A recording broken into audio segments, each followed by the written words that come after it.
అభివృద్ధి కార్యక్రమాలు ఓర్చుకోలేక ఆ వ్యక్తి మీద కొన్ని అబండాలు మోపడం జరుగుతూ ఉంది.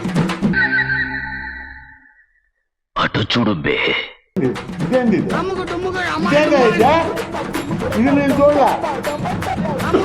ఎందుకంటే ఈరోజు ఒక స్త్రీ ఉదయం లేచినప్పటి నుంచి సాయంత్రం వరకు గ్రామాల అభివృద్ధి ధ్యేయంగా గ్రామాల్లో తిరుగుతూ ఏం జరిగింది నాకిప్పుడే తెలియాలి, తెలిసి తీరాలి.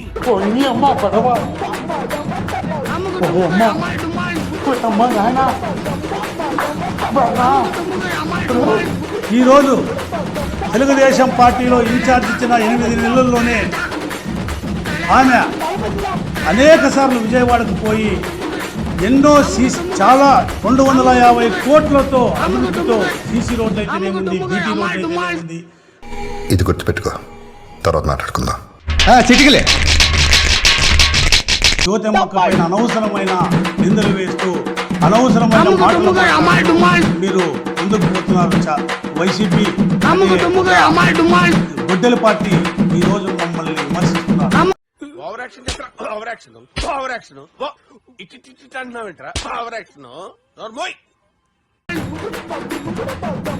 ఈ అభివృద్ధికి ముందుకు సాగుతూ 2029లో ఈ జ్యోతమ్మక్కను తెలుగుదేశం ఎమ్మెల్యేగా మేము గెలిపించుకుంటామని తెలియజేస్తూ మీ అందరికీ